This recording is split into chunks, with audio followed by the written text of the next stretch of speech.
జై శ్రీమన్నారాయణ. మీ శ్రీవారిదాసుడు. ఈరోజు కార్తీక మాసంలో మొదటి అధ్యాయం గురించి తెలుసుకుందాం. చాలామంది తెలుసు, చదువుకుంటారు, కానీ కొన్ని కామెంట్లు నన్ను అడిగారు, చదవడం రాని వాళ్ళ పరిస్థితి ఏంటి అని. ఆ ఒక్కరిద్దరికి సహాయం చేద్దామని నేను ఈ యొక్క అధ్యాయం కార్తీక మాసంలో కార్తీక పురాణంలో అధ్యాయాలుగా వీడియో అప్లోడ్ చేస్తున్నాను నేను. కాబట్టి ముందుగా ఈరోజు మొదటి రోజు, కాబట్టి మొదటి రోజుకి సంబంధించి అధ్యాయం కార్తీక పురాణంలోంచి మొదటి అధ్యాయం సంతోషంగా మనం తెలుసుకుందాము. ఈరోజు మొదటి రోజు అంటే ముందుగా స్నానం చేసి శివాలయానికి కానీ విష్ణువాలయానికి కానీ వెళ్ళి స్వామివారి యొక్క దర్శనం చేసుకుని కార్తీక మాస వ్రతాన్ని స్వామివారికి నివేదన చేసి నాకు విజయాన్ని ఇవ్వండి స్వామి అని అభ్యర్థించి సాయంత్రం కూడా దీపారాధన చేసుకొని ఆలయంకి వెళ్ళి ఆకాశ దీపం వెలిగించి దర్శనం చేసుకోవాలి. అయితే అధ్యాయం మొదలు పెడుతున్నాను. శ్రీ గురుభ్యో నమః. హరి ఓం. కార్తీక పురాణంలో గల మొదటి అధ్యాయం. వశిష్ఠముని జనక మహారాజుకు కార్తీక మాస విశిష్టతను వివరించుట. మహాజ్ఞాన సంపన్నులు తపోనిష్ఠులైన ఋషులకు మునులకు నిలయము పుణ్యప్రదమైన నైమిషారణ్యము.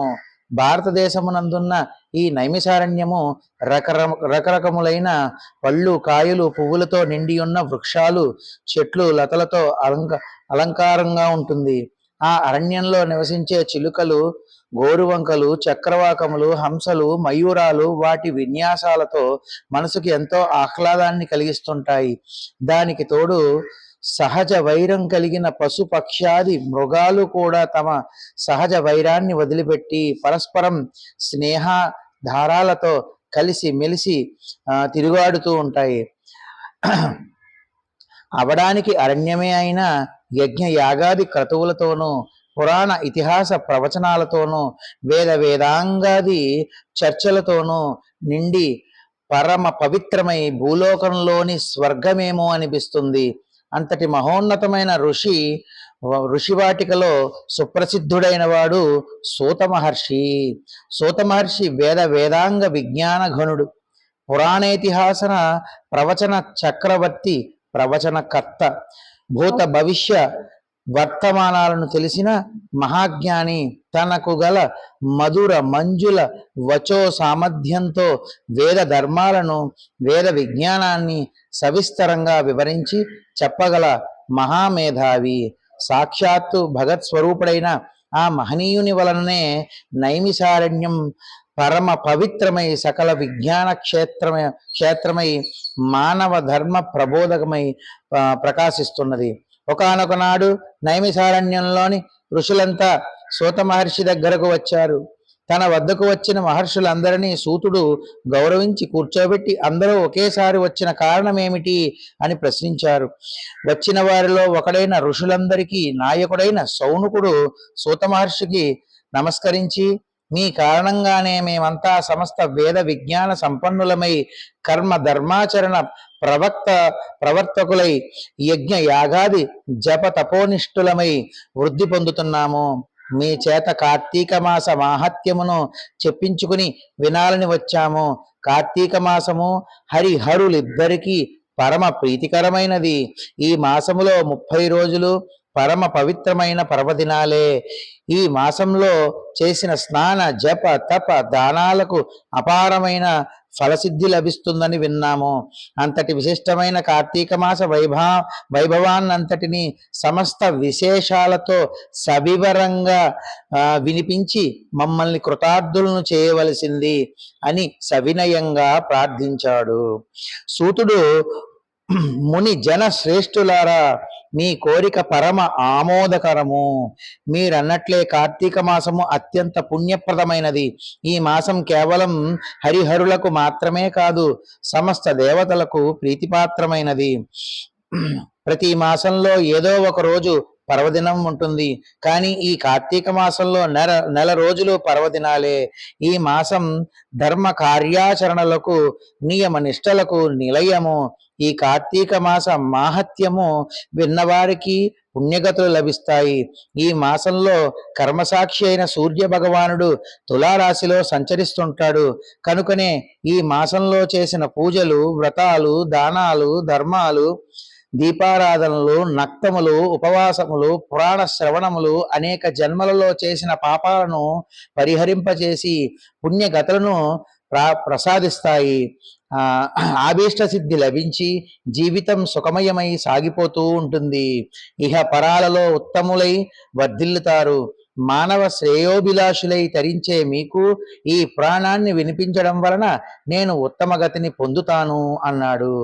కాబట్టి ఇప్పుడు వశిష్ఠ మహాముని జనక మహారాజుకు కార్తీక పురాణం చెప్పుట. మహామునులారా, ఈ కార్తీక పురాణమును గురించి స్కాంద పురాణంలో ఉంటుంది. దీనిని మొట్టమొదట పరమేశ్వరుడు పార్వతీదేవికి, శ్రీమన్నారాయణుడు శ్రీ మహాలక్ష్మికి, వింటున్నారా, ఏ భేదము లేదు శివకేశవులకి, మనలాంటి వాళ్ళు పెట్టుకున్న భేదాలు తప్ప. గుర్తుపెట్టుకోండి. ఇక్కడ ఈ కార్తీక పురాణము గురించి స్కాంద పురాణంలో ఉంటుంది. దీనిని మొట్టమొదట పరమేశ్వరుడు పార్వతీదేవికి, శ్రీమన్నారాయణుడు శ్రీ మహాలక్ష్మికి, చతుర్ముఖ బ్రహ్మదేవుడు నారద మహర్షికి, నారదుడు వశిష్ఠ మహర్షికి, వశిష్ఠుడు జనక మహారాజుకి వివరంగా చెప్పారు. వశిష్ఠుని దయ వలన ఈ కార్తీక మాస మహత్యాన్ని వినే అదృష్టం నాకు కలిగింది. నేను విన్న ఆ విశిష్టమైన పురాణాన్ని మీకు కూడా వినిపిస్తాను. సావధాన చిత్తులై విని తరించండి. ఒకనాటి పవిత్ర దినాన వశిష్ఠ మహర్షి మిథిలా నగరానికి వచ్చి జనక మహారాజు దగ్గరకు వెళ్ళాడు. రాజర్షి అయిన జనకుడు వశిష్ఠ మహర్షికి సగౌరవంగా సముచిత మర్యాదలు చేసి మీ రాకకు కారణం ఏమిటి అని అడిగాడు. అందుకు వశిష్ఠుడు, జనకరాజా, నేను సిద్ధాశ్రమంలో యాగం చేయాలని సంకల్పించిన యాగానికి నీ సహాయం అడుగుదామని వచ్చాను అన్నాడు. దానికి జనకుడు, మహర్షి, మీ యాగానికి కావాల్సిన ధనాన్ని, అనేక విధాలైన సంభారములను అన్నింటినీ మీ కోరిక అనుసరించి మీకు సమర్పిస్తాను. నాకు నా సంపదలకు ఇంతకంటే గొప్ప ప్రయోజనం ఏముంటుంది అంటూ వినయంగా అంగీకరించాడు. మునిజన శ్రేష్ఠుడైన ఓ వశిష్ఠ మహర్షి, నాకు చాలా కాలం నుండి ధర్మార్థ కామ మోక్ష ప్రదాయకమైన సర్వ పాపహరమైన కార్తీక మాస మహత్యాన్ని వినాలని కోరిక. కనుక నా యందు అనుగ్రహం ఉంచి కార్తీక పురాణాన్ని వినిపించి నన్ను కృతార్థుణ్ణి చేయమని ప్రార్థించాడు. విశ్వశ్రేయస్సును కోరుకునే వాళ్ళకి, భక్తి గల వారికి ఈ విధమైన కోరికలు కలుగుతుండడం సహజమే. కార్తీక మాసం 30 రోజులు పుణ్యప్రదాలైనవే. ఈ మాసంలో చేసే జప తపాలకి, స్నాన దానాలకి, వ్రతాలకి అనంతమైన ఫలితం కలుగుతుంది అని, ఈ మాసంలో ఆచరించవలసిన విధి విధానాల గురించి, ఈ మాస మాహత్యాన్ని గురించి స్కాంద పద్మ పురాణాల్లో 2 వివరంగా చెప్పాయి. ఈ కార్తీక మాసంలో సూర్యోదయ కాలానికి ముందుగానే స్నానం చేసి పరమ పుణ్యప్రదం పొందాలి.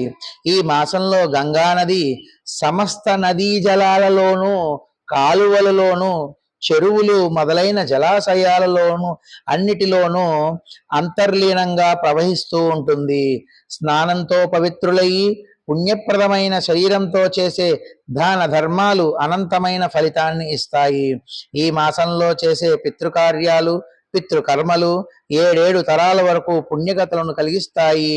ఈ కార్తీక స్నాన వ్రతాదులను ఆచరించడానికి స్త్రీలు, పురుషులు, బాలురు, యువకులు, వార్ధక్యములతో తేడాలేవి ఉండకుండా ఏ వయసు వారైనా, ఏ జాతి వారైనా స్నాన దాన జప తపాదులను చేసి తరించే ప్రయత్నం చేయవచ్చు. ఓ జనక మహారాజా, ఈ కార్తీక మాసానికి అధిపతి దామోదరుడు కనుక దామోదరుని పూజ, కేదారేశ్వర వ్రతములను ఈ కార్తీక మాసంలో ఆచరించడం వలన శివ కేశవులిద్దరి అనుగ్రహం అపారంగా లభిస్తుంది. జలరాశులన్నిటిలోనూ అంతర్లీనంగా ఉన్న గంగాదేవి అనుగ్రహము కూడా లభిస్తుంది. సూర్యోదయానికి పూర్వమే చేసే స్నానము ముక్తిప్రదమైనది. మనం కార్తీకంలో చేయవలసిన దాన ధర్మాలు, సంధ్యావందనాది నిత్య కర్మలు, తర్పణాలు, దీపారాధనలు, దీపదానాలు, వనభోజనాలు, సమారాధనలు, సోమవార వ్రతాలు, కార్తీక పౌర్ణమి నోము ఇవన్నీ కేవలం పుణ్యమును ప్రసాదించడం మాత్రమే కాక శరీరానికి తేజస్సును, శక్తిని, మేధస్సును, మనస్సు శాంతిని, స్థిరత్వాన్ని, స్థిమితాన్ని, సంపదలను కూడా కలిగిస్తాయి. భుక్తి ముక్తులను ప్రసాదించే ఏకైక మాసం కార్తీక మాసం. ఈ కార్తీక మాసంలో ఏకభుక్తం, ఒక పూట ఉదయం మాత్రమే భోజనం చేసి ఉండడం. నక్తం, ఉదయమంతా ఉపవాసం ఉండి సాయంత్రం నక్షత్ర దర్శనం అయిన తర్వాత భోజనం చేయడం నక్తం అంటారు. ఉపవాసమేమో ఉదయం మాత్రమే భోజనం చేసి సాయంత్రం భోజనం చేయకుండా ఉండడం. నక్తం అంటే ఉదయం అంతా ఉపవాసం ఉండి సాయంత్రం నక్షత్రాన్ని చూసి భోజనం చేయడం నక్తం. సోమవారాలు మళ్ళీ చెప్తున్నాను, ఈ కార్తీక మాసంలో ఏకభుక్తము, నక్తము, సోమవారాలు, పూర్ణిమ, ఏకాదశులు మొదలైన రోజులలో చేసే ఉపవాసాలు మోక్షప్రదాలు. పూర్తిగా ఉపవాసం చేస్తూ సంధ్యా సమయంలో తీర్థ ప్రసాదాలను స్వీకరించడం, ఉపవాసం చేయడం అనేవి పుణ్యముక్తి ప్రదాలు. వారంతట వాడుగా ఇతరులు పెట్టిన దానిని మాత్రమే భుజిస్తూ నిత్యము జపం, తపం, పురాణ పఠనం, దీపారాధనం చేయడం, క్షేత్ర సందర్శనం మొదలైన వాటన్నిటినీ భక్తి శ్రద్ధలతో చేయడం ఆరోగ్యదాయకమే కాక మోక్షకారకం కూడా. ఈ దీక్షతో కార్తీక సోమవార వ్రతం చేసిన ఫలితం లభిస్తుంది. మొదటి రోజు పారాయణం సమాప్త. గుర్తుపెట్టుకోండి, ఏదో యథాశక్తి నేను కూడా అటు ఇటు తప్పులు చదువుతూ ఉంటాను. పెద్దవారు ఎవరన్నా చూసుంటే ముందుగా నన్ను క్షమించండి. అందరికీ తెలియని వారికి చేరాలి. అందరికీ తెలుసు, కొత్తగా ఎన్నో సంవత్సరాల నుంచి వస్తున్నది, ఎంతో మందికి తెలుసు. నువ్వు కొత్తగా వచ్చింది చెప్పింది ఏముంది అని కొంతమంది అనుకోకండి. నన్ను నమ్మి నన్ను అభిమానించి ఫాలో అయ్యే వాళ్ళు ఉన్నారు. వారి గురించి మాత్రం నేను పెడుతున్నాను. వారి సంతోషమే నాకు ఆనందం. కాబట్టి ఈ రోజుతో మొదటి అధ్యాయం పూర్తయింది. మళ్ళీ రేపు కలుద్దాం. జై శ్రీమన్నారాయణ. మీ శ్రీవారిదాసు.